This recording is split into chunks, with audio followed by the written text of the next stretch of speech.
Okay, good afternoon. It is 1 p.m., maybe 1:01, November 18th. This afternoon, we'll be conducting the first of two public hearings regarding our residential text and map and residential maps.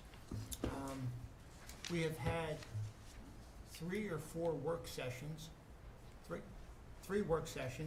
which I believe were extremely productive, and we were able to capture a lot of the comments that were made by you, the community, and put them into those work sessions. And I believe we are going in the direction that we're going to hear some from this afternoon. So I'm pleased to do that. If you have not seen those work sessions, they are available to you, and I recommend that you do view them at your convenience. What I want to do now is hand this over to Ms. Linda Eisenberg, the Director of Planning, and she will go through the how we're going to handle the public hearing, the Code of Public Hearing Conduct, and give a small briefing, presentation, and then we'll start. All right. Okay? Good afternoon. Good afternoon, everyone. Thank you for being here. Sorry for the unconventional setup here this afternoon. But just a couple words with regards to how we conduct public hearings. On the back table and out in the hall are the public hearing code of conduct. If you haven't signed up to speak, please do if you wish to give public comment or testimony during this. That's how I'm calling up the names of those wishing to testify. If you don't want to speak, that's fine. If you want to leave a written comment, there's a comment box back there and comment cards that you can fill out. Or you can also submit comments up until 10 days after the close of today's public hearing for those comments, and you can go to carrollrezoning.org website, and you can submit comments either email or using the submit comment button. So I would ask everyone to adhere to the 3-minute comment period. When the time expires, the speaker is permitted to complete his or her thoughts. If a speaker is unable to complete their comments within the allowed time, remarks may be submitted to the board in writing, as I just said. Statements to the Board of County Commissioners shall only relate to the modifications to the chapters 155 and 158, which is the subdivision and zoning code, and to the map amendments. And then we do ask that people don't display signs or posters during the hearing, that they do not demonstrate support or opposition to a speaker's testimony. This is not an opportunity to bring up personal matters, pending appeals, and actions or statements of individual staff or officials. This is not a question and answer session. This is specifically for you to give testimony to the residential text and the zoning maps that will be reviewed in the next presentation. If anyone fails to comply, we would ask that you would leave the meeting. And given COVID restrictions, I think we're going to monitor how many more people come. Technically, we have a 25 person limit on the room. I think we're okay for now. It's a little crowded, but just we're just going to try to be cognizant of it being too crowded. So this is the public hearing notice. I don't expect anyone to read this, but this public hearing was posted twice in the Carroll County Times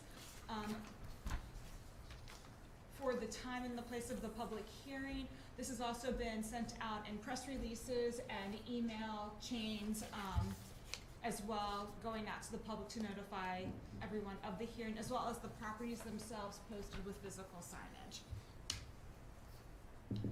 So what we're here today to hear are testimony in regards to the text amendments to the residential code. As I said, these are chapters 158, which is the zoning regulations, and chapter 155, which is the development and subdivision of land. So with that, I'm going to have Mary Lane, planning manager, review what the changes are to both chapter 158 and 155.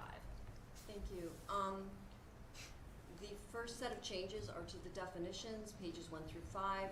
It's a number of clarifications where inexact language was in the current code.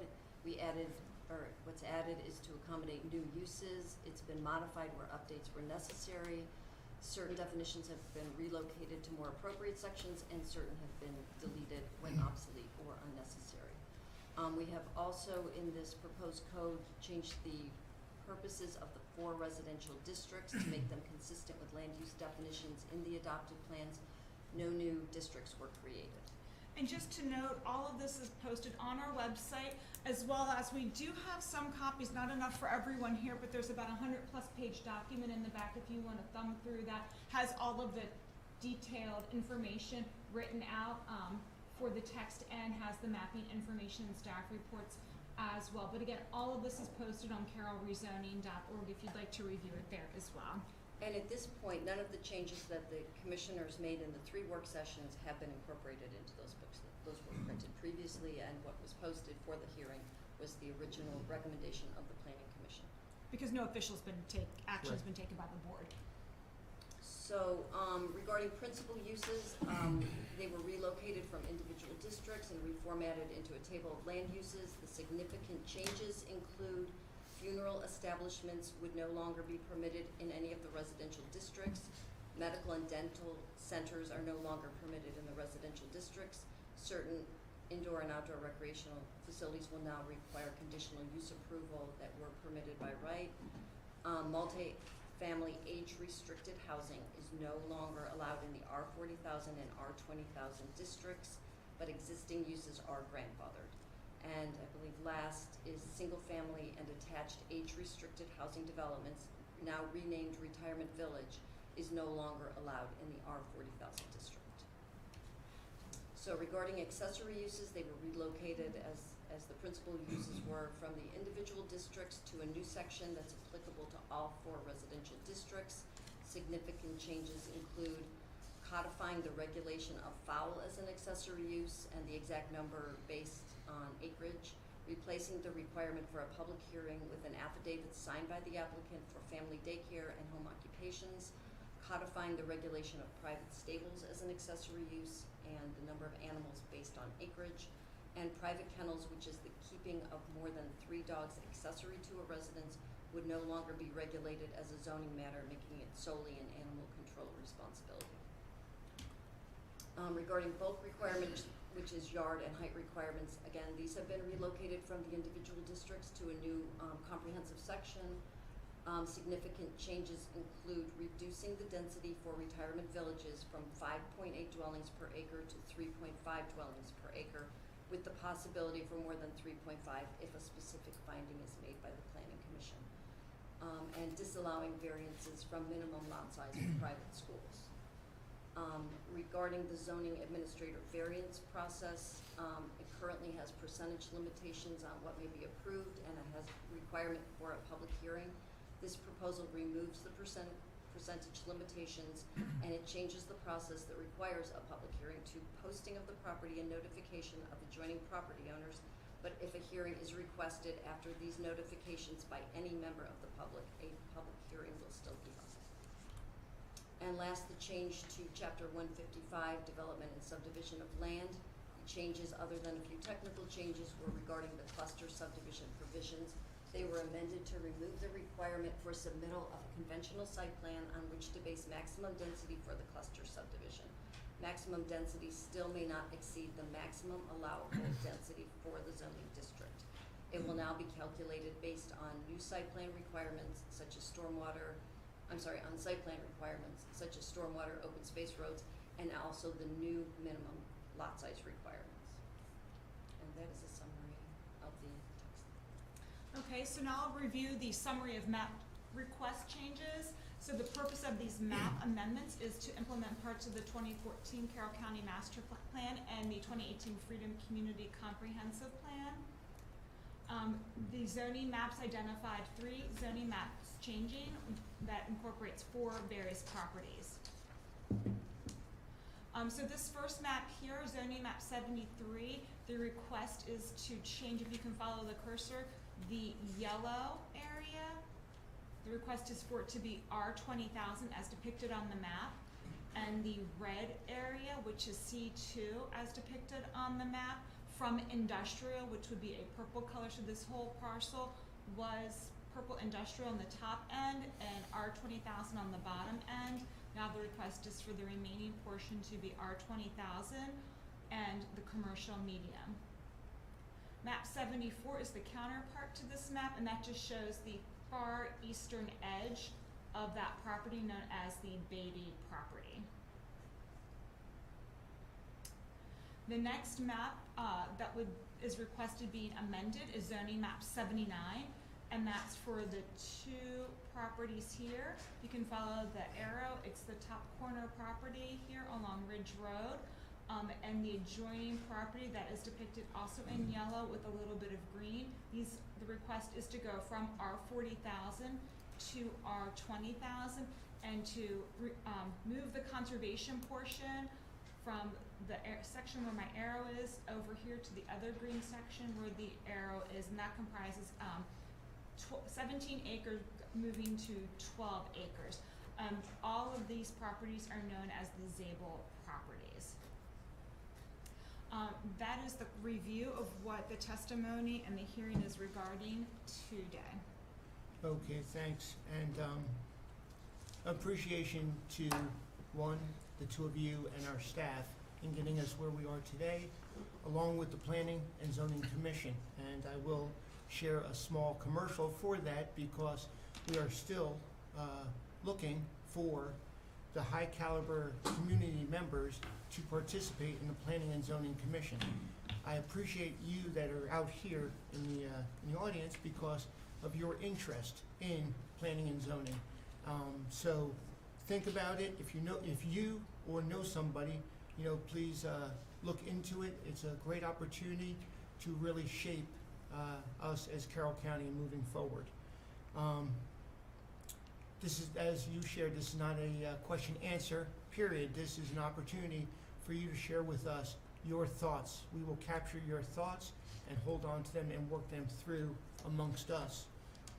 Regardless of not having the question answer period today, here or this evening, that does not mean we are not receptive. I've received a lot, as my colleagues have as well, and we will continue to be as receptive as we can to the input that you provide. The more input you provide, the better we are equipped to doing what is right. And that is, getting everything right here in the comprehensive plan, the freedom plan, the residential definitions, along with the maps. So with that, unless my colleagues have anything they want to share before we start. I just want to add on to what President Rothstein said. This is a prime opportunity for you to impact your community. I know it's one thing to be an activist. It's quite another to sit at this dais and oversee such touchy issues as this. But if you really want to have a severe long-term impact upon the issues that concern you, this is the place to do it. So thank you. Okay, Linda, why don't we get started? Okay, so for those of you that have signed up to speak, you were given a number, so I'm going to call the number in the order in which they were received, as well as the name of the speaker. When your name is called, if you can please step up to the microphone and again state your name and address for the record and proceed with your testimony. We have a 3-minute timer that the control room will be monitoring for us, so I'm going to go ahead and put that up on the screen now. And the first speaker I have, number 1, is Steve Zabel. Good afternoon. My name is Steve Zabel. In reference to our property at 7020 Ridge Road, Marysville, Maryland. In 1964, our family moved to Carroll County and purchased property where there was one school serving grades 1 through 12, one small grocery store, no traffic lights, and very little commerce. A few years later, South Carroll High was built where my sister and I graduated, and since then, steady growth has improved and strengthened this community. Planning and zoning has always done a great job in guiding the future of this county. It's their recommendation, and we agree R20 is the best strategy moving forward. I've worked new construction my entire career. My Carroll County plumbing license number was 36, which tells you how far back I go. And I know just how essential housing is for a strong local community. Limiting lots to in a designated sewer and water area is wasteful and prevents the expansion of the tax base and would be regrettable in the near future. We researched extensively and carefully chose a developer with integrity and a long track record in planning communities that are desirable to the current market. And I feel that anyone in opposition to this growth potential does not have the county's best interest at heart. Thank you. Thank you, Steve. Speaker number 2, Jason Van Kirk.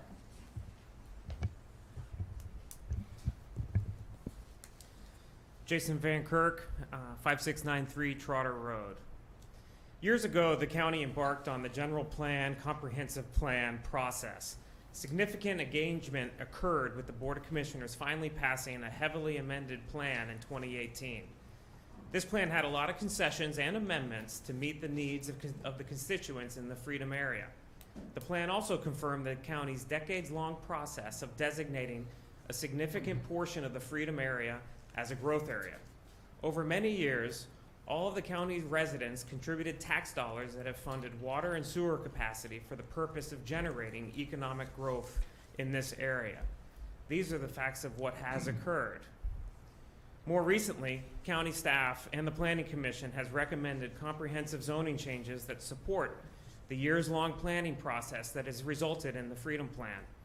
I believe the resources of time and money that resulted in where we are today should be supported and finalized. County staff and the Planning Commission has also supported small adjustments to the cluster zone for the purpose of ensuring the county achieves the economic growth and does so in a fiscally responsible manner. One of the purposes of these changes was to eliminate the double amount of workload required of staff for reviewing cluster subdivisions with conventional plans. Specifically, there's a significant amount of work dedicated to the conventional plan that is only a paper plan exercise and never gets built. Recently, the Board of Commissioners has had to approve funding for third-party reviews to occur because of the excessive amount of review workload for current staff members. This is an urgent, ongoing problem for staff and for you in your budget role. Further, county staff presented many development examples that demonstrated that the changes would result in minimal changes to the final cluster plans, yet provide significant relief to the county staff reviews and to the county budget. In combination with the conventional plan elimination, a lot minimum was also introduced for the purpose of providing a benefit to the local residents in conjunction with the small change to the cluster design requirements. These items were intended by staff to go hand in hand. I strongly encourage you to support your staff's and the Planning Commission's comprehensive zoning recommendations so that county's residents' tax dollars do not go underutilized and that the growth expectation approved and defined by the Freedom Plan is achieved for the good of all county residents. Thank you. Thanks, Jason. Speaker number 3, Isaac Ambruso.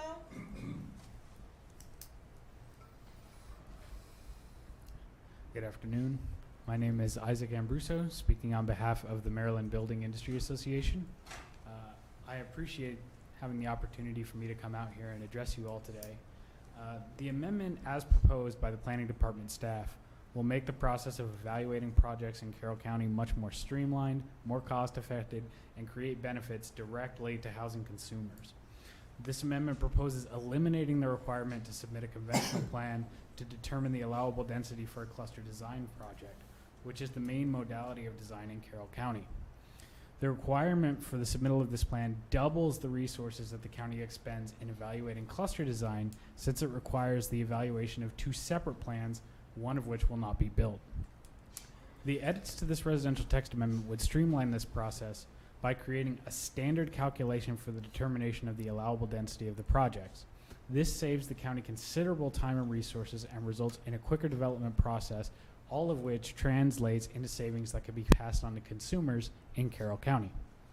Additionally, this plan recognizes that age-restricted communities can be held to different density standards than normal communities because they have a smaller impact on many of the essential county services. These communities have no impact on students generated, less traffic congestion, and less road degradation. Recognition of these realities makes it easier to design projects in a sustainable way and achieve the required design flexibility to meet Carroll County's age-restricted housing needs. For these reasons, I would like to urge you on behalf of the Maryland Building Industry Association to vote to approve the recommended changes to the residential text amendment. Thank you very much. Okay, thank you, Isaac. Speaker number 4, Jeanette Berger. Hi, Jeanette Berger, 6933 Ridge Road. Good afternoon, Commissioners and community. I have lived in the Freedom District for more than 35 years. My brothers and I attended schools here. My children as well attended schools in Eldersburg. My grandchildren are currently enrolled in the award-winning Freedom District schools. A lot has changed over those years. It has changed from largely agricultural area to a prospering suburban community, moved forward due to thoughtful planning by our county leaders and planners. We've seen many changes and much growth since the 1960s when my family bought the property on Ridge Road. Although the property was a working farm at the time, it has not been owned by farmers since. My father rented the fields to farmers who did plant corn and soybeans. This was done to offset the property taxes and high costs of maintaining a large parcel of land. Today those costs are even higher. Eldersburg is a thriving community, but it is not a farming community.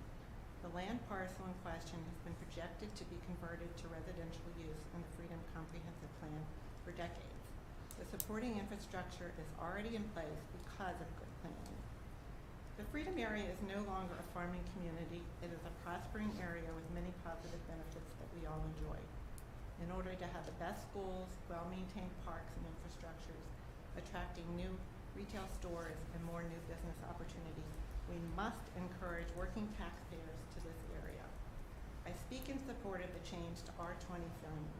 Majority of land along Ridge Road between Liberty Road and Marysville Road is already zoned 20. So it is appropriate and consistent with the area to ask for an R20 zoning for disabled properties. Smart growth allows for better community where populations live, whilst reducing sprawl and preserving other areas for agriculture. I ask the board to continue to move forward with the rezoning to R20 to take advantage of the intended ideas of the Carroll County Planning Commission and the Freedom Community Comprehensive Plan. Thank you. Okay, thank you, Jeanette. Speaker number 5, Joshua Berger. Hi. I've lived in the Freedom area since 1994. I have 4 kids in the Freedom schools, and I live there continuously because it's a great place to live. I live adjoining that Zabel property, and I just want to speak to encourage you to vote for it. I think it makes sense. There's an acute housing shortage in the area, and I know a lot of people who like to enjoy the same benefits that I do. Thank you. Thank you, Joshua. Speaker number 6, Michael Berger. My name's Michael Berger. I live right across Ridge Road at 6933. And really, I only have a few things to say. It's just that the Freedom area of Carroll County has been designated as a growth area for years. The master plan for the area shows the residential development and plans for all the necessary utilities. And I believe this is consistent with the goals and continuation of planning, and the necessary growth of the area should be implemented. Thank you. Thank you, Mike. Speaker number 7, John McGuire. Good afternoon. John McGuire, 189 East Main Street. I'm here on behalf of Lennar Homes today to talk in support of the Retirement Villages text specifically. This concept addresses the aging demographics in the county and really nationwide. And I think that goes without saying. I think it's a good idea to retain the concept of retirement village, even though it's being scaled down in density, and they have now eliminated, or the text would eliminate the multifamily aspect of it. It will allow residents, including our Carroll County residents, to downsize and live in a community that's designed for their needs. So there is need for this, and it's an opportunity for Carroll County to create the opportunity for its own residents so that they don't have to go elsewhere. They can stay near their beloved community. And by the way, I've heard people say they've lived in Eldersburg for a while. I lived in Eldersburg since 1960. I live in Finksburg The staff has done an excellent job explaining and justifying this text, and also explaining the Planning Commission's rationale to support it. So I don't need to repeat that. I have submitted some supplemental comments into the record. But there is one thing I'd like to emphasize.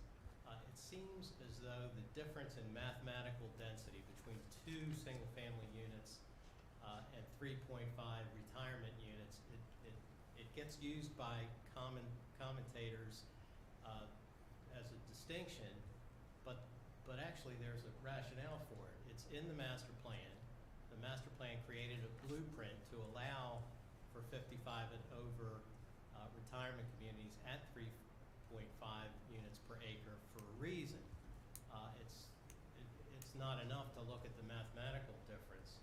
And one example I would give is that in the Freedoms Grant project, which is now under review by the county and was recently approved by the Board of Zoning Appeals, the sworn testimony in that case was that the traffic generated from that project at 3.5 units per acre is roughly 70 to 75% less than had it been developed as a single-family residential in the R20.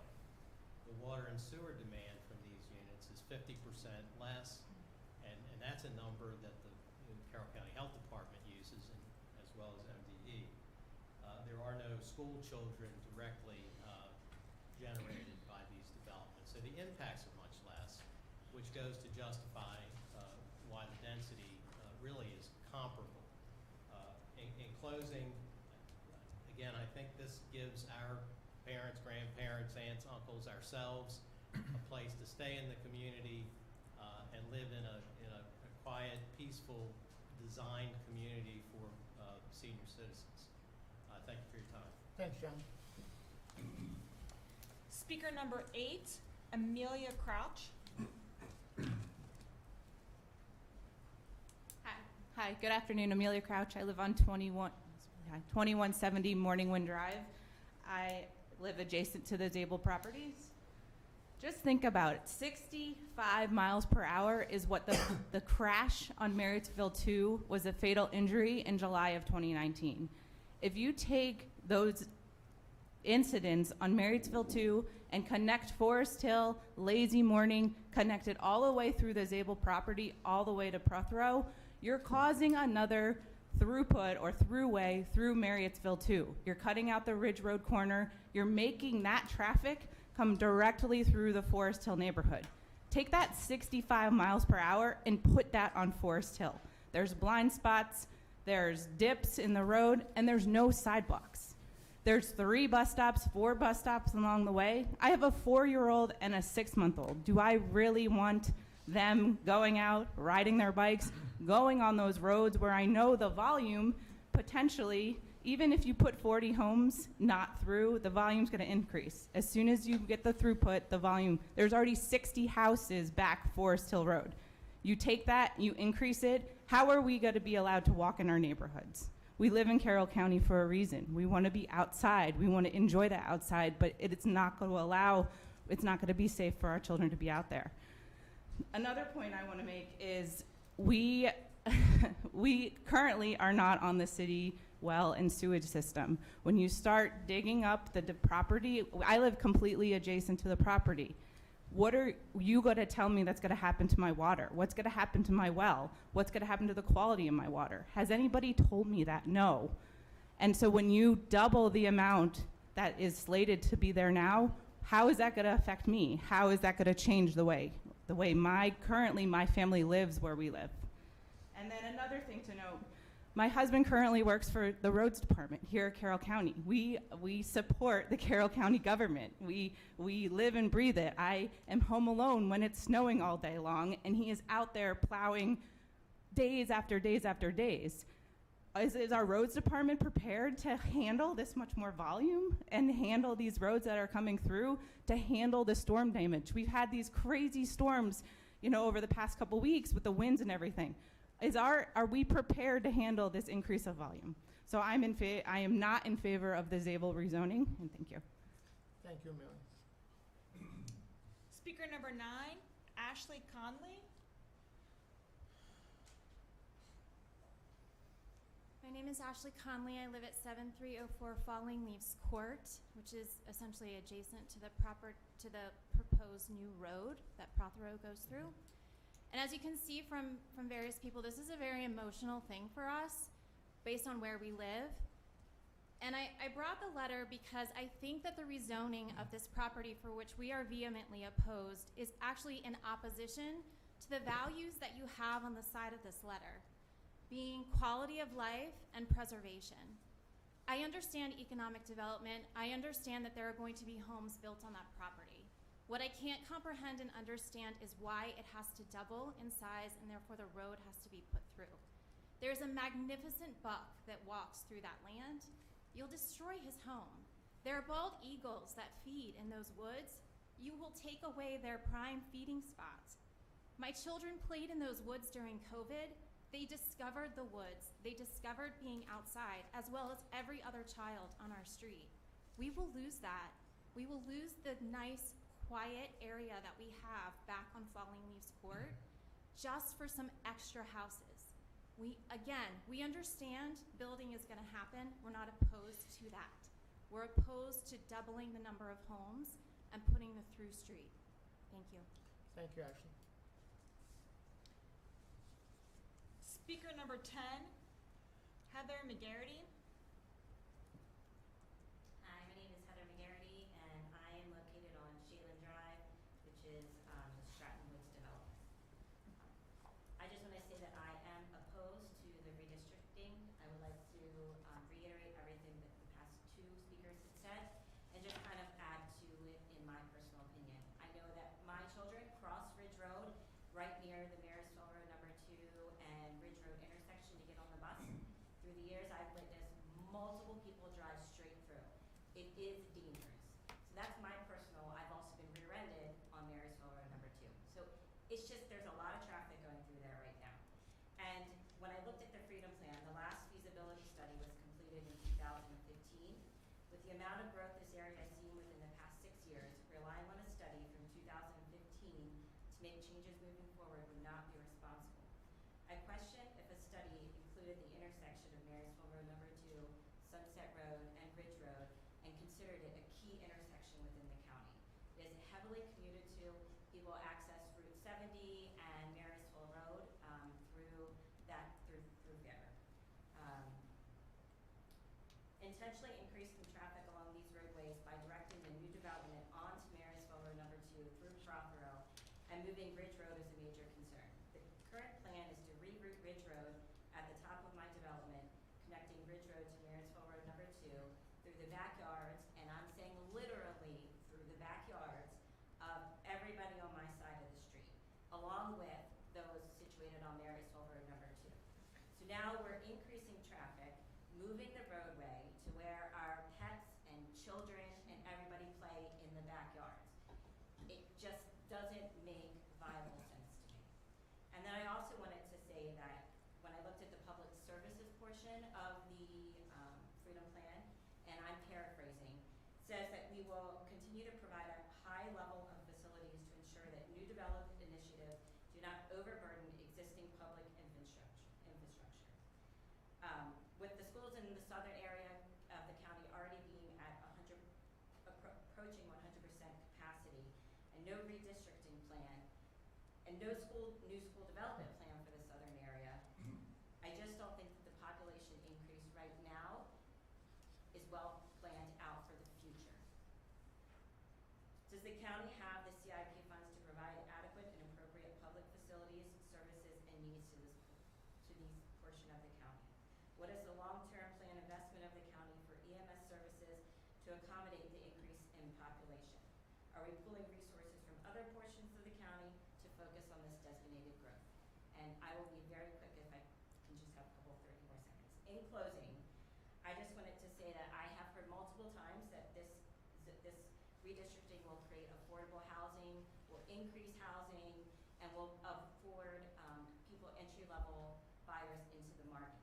I am in the real estate appraisal industry. I've been an appraiser for 25 years, and in researching the homes in the Freedom District that were built after 2019, so that's within the past 3 years, on a half acre or less, the median sales price was $660,000.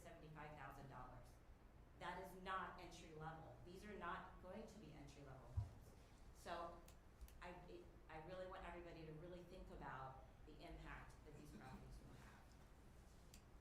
By not addressing and planning now for the long-term infrastructure concerns that this increase in density will create is not responsible growth. It's putting the cart before the horse. Thank you, Ed. Number 11, David Bowersox. Good afternoon. I'm here today on behalf of the applicants for the Zabel property by request rezonings.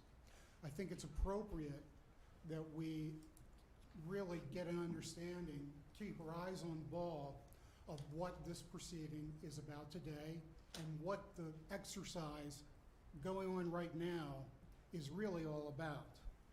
Mr. Van Kirk told you that in 2018, the Board of County Commissioners adopted a watered-down version of the Planning Commission's Freedom Plan revisions. 3 of you were on the board at that time. Now that the plan is done, the state code requires the local legislature to implement that plan, principally through zoning maps, zoning ordinances. This isn't about whether we should do something that we can, just because. You've already made the decision.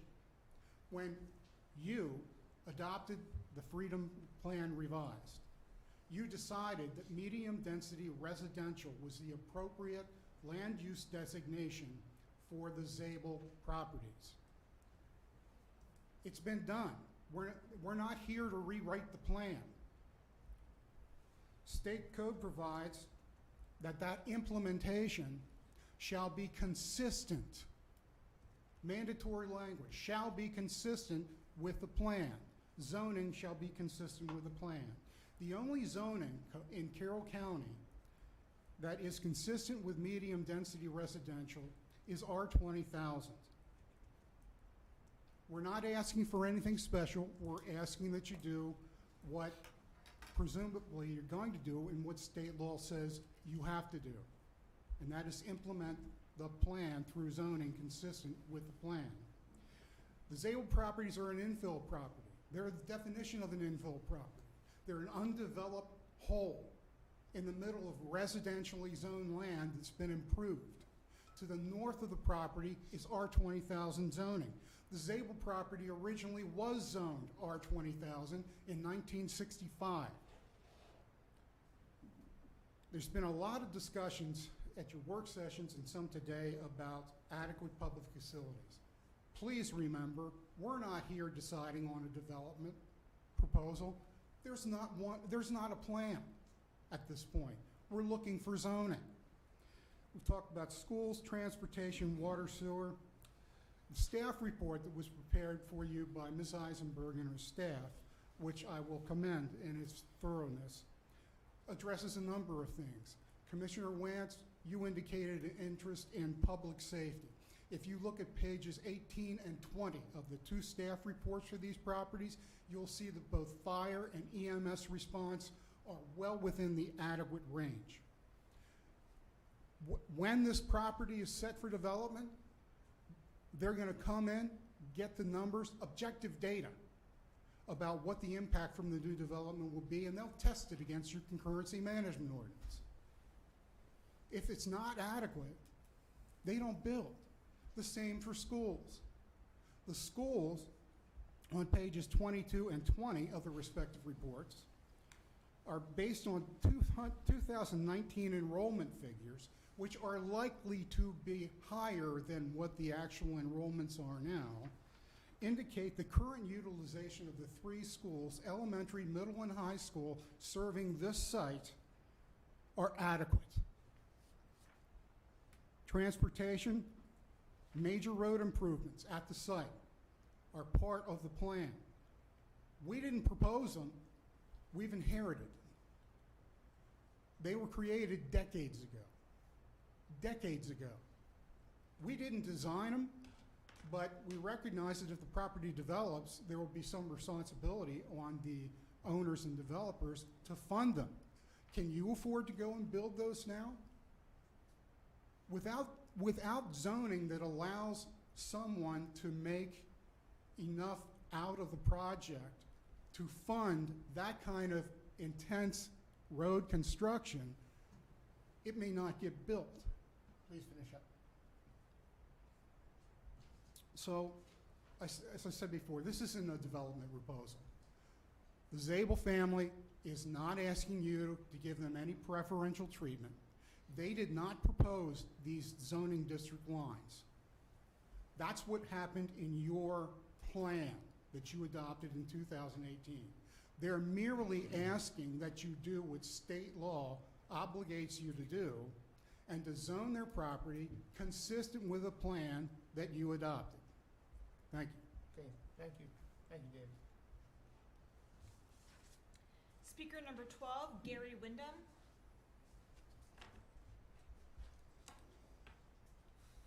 Good afternoon. My name is Gary Wyndham. I live at 5880 Springmount Court. That's about 100 yards from the Beatty property, and my family and I have lived there for about 26 years. I'm here to give my support to Commissioner Rothstein's proposal that suggests that the Beatty property be rezoned from light industrial to low density R40,000 on the north side of the property next to Bennett Road. This land use designation would result in housing that would be commensurate with the existing homes in the area. The existing Merritt Industrial Park has been a relatively good neighbor with a couple of exceptions. Of note, it is well below grade next to the Beatty property on Bennett Road. In fact, it's about 20 feet below grade. If industrial zoning were to remain for the Beatty property, I doubt any builder would be willing to shoulder the expense of moving mountains of soil to continue the buildings at the same level.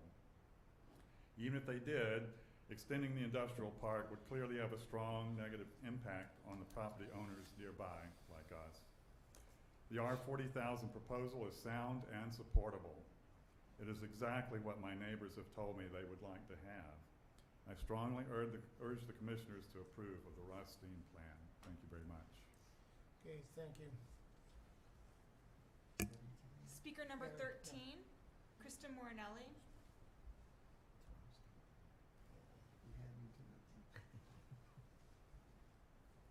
Hi. So I'm an environmental engineering consultant. I also live adjacent to the Zabel property. What I'm saying here isn't NIMBYism, it's scientific engineering experience speaking out. One of my major concerns with the property rezoning is the unconfined aquifer that is under the property. This unconfined aquifer, a typical aquifer, has an impermeable surface such as shale or clay on top of the water to protect runoff from the ground from permeating the water supply. This is an unconfined aquifer, so it does not have that impermeable layer. These types of aquifers are particularly susceptible to surface runoff, such as lawn chemicals or oil or antifreeze on someone's driveway or on a roadway. That would go directly into my water supply and all the residents of the north, east, and south of the property because we're all on private wells. If our wells are ruined, our biggest investment, our home, is worthless. I don't know about you, but if I lose the value of my home, I'm out of luck. It's a lot of money. The conservation area that is zoned on Zabel was not in error. It was intentionally designated in 1977 after the 1965 zoning that was referenced previously. It was intentionally designated as conservation to protect the groundwater and the reservoir in the area. From that conservation area, it's all downhill to Piney Run. Piney Run runs to the lake, it runs to Patapsco, it runs to Ellicott City. And this, I spoke to the previous zoning director, Ned Cuman, and he explained to me why this was zone conservation. It was to protect the aquifer and Piney Run. The roads in the area are dangerous. It can't handle this much additional traffic. We've all heard other speakers saying this, especially Marriottsville Road 2. There's no way to widen this road and improve the safety of this road. I have a daughter that's about to learn to drive. I'm terrified of her driving on this road because it's very unsafe and people take the turns entirely too fast. The development will increase environmental degradation and runoff issues, and when it affects the existing homes, who will pay for the damages? The developer isn't going to move in and take care of the problems caused to our homes by this development. Many schools in the area are at or over capacity. This property is zoned for Carrolltown Elementary, which is already over 106% capacity. It's designed for 4 classes per grade. Kindergarten this year has 6, so that's a view into the future. Second and fourth also have 5 classrooms, and then the entire 3rd grade is in portable units this year, all 4 classrooms. That's not why I moved to Carroll County, I can assure you of that. Roads and schools and other infrastructure, emergency services will need to be improved. All of these costs are not going to be covered by the developers. The county will have to raise taxes on the existing taxpayers to pay for these improvements for a development that we don't want. I also just wanted to mention that the proposed land use changes don't tie in with the existing communities to the north, east, or south of the property. I don't know what the current tax-paying citizens who live here now and chose to live in a quiet rural neighborhood, what positive changes will come from this for them. There's plenty of community opposition to this. I started a petition. It has over 1,800 signatures. I think that's a lot of signatures for a zoning concern, and I hope that you take the constituents' views into advance. I guess 2 more points I want to make. I met with the builder, or the developer, in the spring, in the houses that he wants to build on the environmental conservation area. He wants to put about 40 houses there, and he told me they would be in the $600,000 to $700,000 range. That is not affordable housing, and he wants to run all 40 of those homes, the traffic through my neighborhood. As Emmy had said, we don't have sidewalks. It would be very unsafe. My final point is, what's the rush to do this? Just because this was approved in 2018 does not mean we should move forward with it if it doesn't make sense now.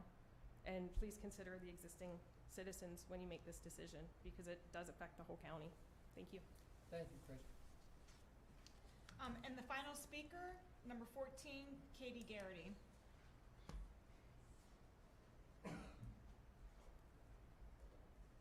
Good afternoon. I'm Katie Garrity, and I'm here to read to you a letter from the Freedom District Citizens Association. The FDCA opposes the proposed rezoning applications being considered for the Zabel and Beatty properties.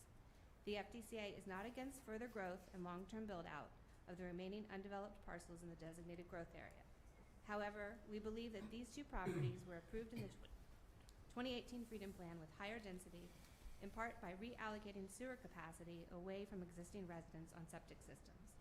Without proper identification and evaluation of the potential adverse impacts of increased density on the area's roadways, school facilities, or the resulting cost of public facility improvements needed to accommodate the developments.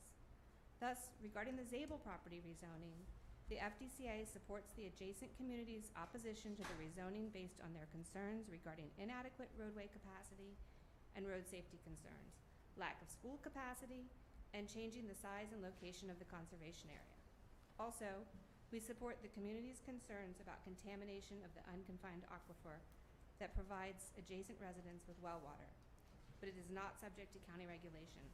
It is our understanding that runoff of pesticides and roadway chemicals from increased development that more than currently rezoned is more than likely to negatively affect the quality of the adjacent community drinking water. Regarding the Beatty property, approximately 1 year ago, the FDCA asked that the proposed zoning be delayed until the in-progress residential zoning text could be amended.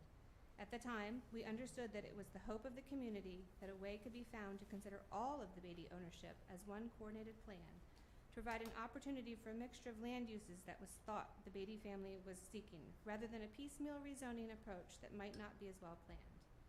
We note that the residential zoning text is under consideration but has not yet been adopted. We're hopeful that the commissioners will reach closure on the residential zoning text amendments soon, and that would create the way forward for a best planned Beatty development. On a broader issue, we believe that the 2018 Freedom Plan did not propose a reasonable financial plan to pay for the roadways, school impacts resulting from Zabel and Beatty increased density developments. The county's 2020 Transportation Plan documents a long history of county developments, approvals without consideration of developer contributions for off-site improvements to address their impacts to 26 and 32. While we currently only have 2 failing intersections along 26, the state of Maryland is on record indicating that the county cannot expect any state improvement funds for these intersections until 2040. The lack of school capacity is another reason we believe the 2018 Freedom Plan did not adequately study potential solutions for additional development on the Zabel and Beatty properties. One of the most common themes throughout the community is that the residents enjoy the closeness of their residence to the Freedom Area schools. With most Freedom Area schools approaching inadequacy, the school district is convening a redistricting committee to evaluate busing options for existing students. Imagine the reactions of future unsuspecting Eldersburg and Sykesville homebuyers who find out after their purchase that their expectation of having their children attend a specific Freedom Area school cannot be met. Doubling the allowable density on the Zabel and Beatty properties without having potential solutions to these challenges is not well thought out in the 2018 Freedom Plan. The lack of public sewer capacity to meet the needs of both existing residents and planned growth is also troubling. Over 1,000 homes in the Freedom area planned for sewer connection to protect water resources since the 1970s were redesignated long range in the 2018 plan. 6 of these neighborhoods, Emerald Valley, Carroll Square, Carroll Day, Winchester Hills, Merriman Heights, and Gaither Road, are documented in county plans as having a history of septic problems. A recent sewer survey indicated that over 60% of residents who responded were interested in connecting. We believe that the reallocation of the sewer capacity to the Zabel and Beatty properties were not properly communicated or evaluated during the 2018 plan. We are concerned that granting a rezoning on these parcels without a more detailed adequate facilities review or addressing sewer capacity issues will set up a density expectation by the developer without the benefit of identifying for the county and its residents the future financial impact that can be expected. Evaluating these facility capacity issues upfront in the rezoning process, the county may find that the developer contributions for off-site roadway, school or other infrastructure improvements made necessary by increased density is needed to accommodate the proposed development without creating future financial strain on our county. Thank you. Okay, thank you, Katie and I. Personal comments too, but apparently I'm No, bear with me one second. I apologize, my colleagues. This was a letter from the FDCA, so it did go 5-6 minutes as opposed to 3. I know, I appreciate it. But Katie, do you want to speak on your behalf? If I'm able, I would love to. Go ahead. Thank you. So, as always, thank you for your willingness to serve on the Board of Commissioners. I appreciate what a challenging job it is, especially on a beautiful fall day where we would all prefer to be out doing something else, enjoying all that the beauty of Carroll offers. I do hope that this is also a rewarding task for you, to have the privilege to listen to the citizens of Carroll County and ensure that their wishes and visions for the place we all choose to call home is achieved. Many of us have the same repeated concerns. Are we being heard? Should the citizens have to spend hours researching historical, environmental, educational, EMS impacts of these proposed amendments and rezoning questions? From my perspective, the answer to all these questions should be no. As someone who has been standing in this spot more times than I care to count, I feel that this board has made some amazing improvements in both the manner in which meetings are conducted and many of the decisions that are made. Unfortunately, we still have some processes in place which make it extremely difficult for citizens to know when the right time is to speak up. As Kristen has mentioned, there is 1,800 signatures on her petition. We have over 500 signed a previous petition. I went through and eliminated the non-Maryland people, even though one of our members said she lived in Massachusetts. And that was asked to eliminate the proposed zoning and subdivision regulations for the R20,000 district that would allow retirement villages and townhouses. And it was also asked to retain the requirement for developers to submit a conventional plan, subdivision layout that respects the natural features of the land and limits the number of new houses. That petition was not well received at planning and zoning. Maybe it'll be better in your hands, I hope.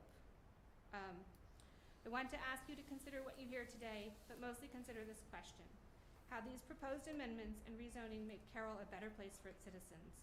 What do those of us living in the area get out of these changes versus all that we give up? I often hear from the developers, the real estate agents, and the lawyers that I am a NIMBY. If being a NIMBY means I believe that my property rights to enjoy the area that I chose to research and call home based on previous decisions of what surrounding properties would become, then I guess I am.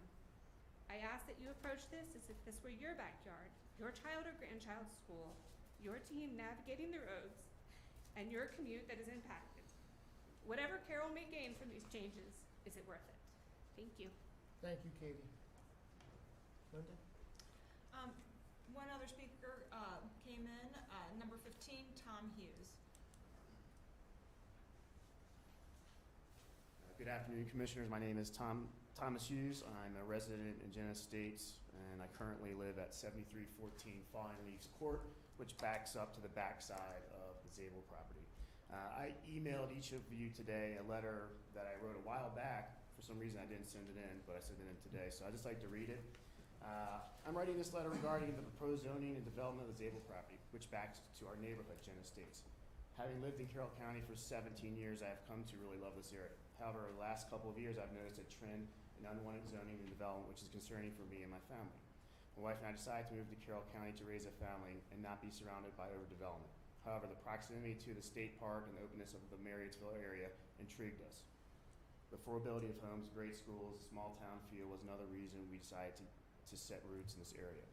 Until now, we have felt very incredibly happy here. However, I see a lot of changes on the horizon. Let me explain. I'm a career firefighter for a county south of Carroll. I work in an area called the West Side, being it's on the west side of the county. Having grown up in that county, I witnessed the overdevelopment and insufficient planning can do to a once great area. This is another reason why I moved to Carroll County. Now the area I work in is considered rural, but with the addition of a huge mall and casino, things started to change. In the past 5 years, the addition of approximately 4,000 homes, condos, and apartments in this area has caused nothing but problems.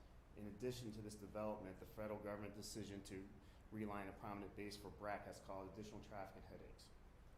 Traffic pre-COVID was already backed up and slow. The addition of 4 traffic lights to the area has caused gridlock, multiple accidents, and injuries, some personally witnessed from the firehouse that I work at, including death. Now, the good thing about this area is that there are multiple fire stations within 4 to 7 minutes from where I am stationed, but increased traffic and clogged roads have slowed response times. Now the Zabels want to rezone this property for R2 20,000. Just like mentioned above, the 300 homes on this property is way too much for what this area can accommodate. Furthermore, the infrastructure is not set in place. We have 1 volunteer firehouse that protects Eldersburg, Sykesville, and Marriottsville, which is nearly not enough. Schools are at near capacity with no plans for expansion. The roads surrounding the Zabel property are county roads and do not have the capacity to handle additional traffic. Additional traffic, speeding cars, multiple neighborhoods that don't want this through road is not good for the county. No environment study, reduction of 12 to 10 acres of proposed land. I could go on, but I'm sure you get the picture. My hope is that cooler heads will prevail. I do not know one person who lives in or around the Zabel property wants this property developed.